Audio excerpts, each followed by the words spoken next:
बारिश की कीचड़ का एक मसला याद रख लें। लोग बाद औक़ात हमसे पूछते हैं, हजरत साहब बाहर से आए, कपड़े खराब, या नमाज को वो गोया कि ये कहकर कि मेरे कपड़े चुके खराब हो चुके हैं, कीचड़ है, ये वो, नमाज नहीं पढ़ सकते। जहां बारिश का पानी ठहरा हुआ है, अगरचे मट्टी से वो गदला हो चुका है, मैला हो चुका है, और उसकी कीचड़ आपके कपड़ों पे पड़ती है, तो उसको नापाक नहीं कहेंगे जब तक नापाकी का हमें यकीन नहीं हो जाता कि इसमें नापाकी शामिल थी।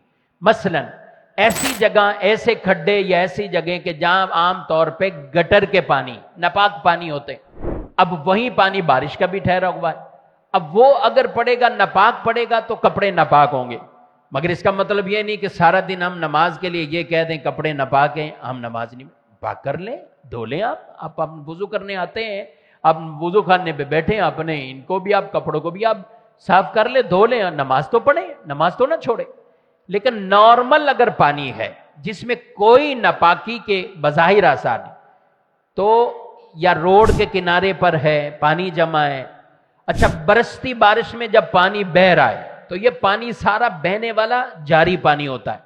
अब भले इसमें इस तौर पर भी कोई चीज मिलती है, लेकिन है ये जारी पानी, जब तक यकीनी तौर पर कोई निजासत के आसार नहीं, तो ये पाक ही कहा गए, इसे पाक कहेंगे।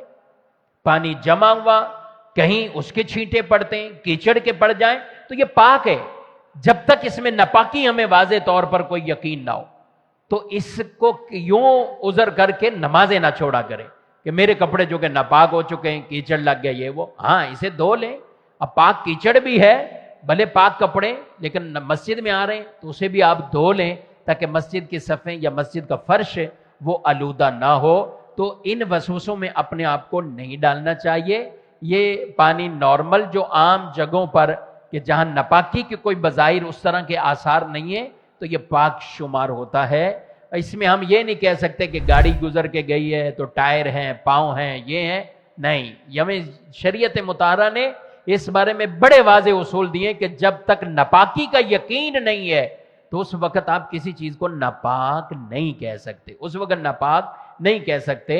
तो आप भले कपड़े में छींटे वगैरह पड़ जाते हैं तो आप अपनी नमाज को उसके वक्त में जरूर पढ़ें।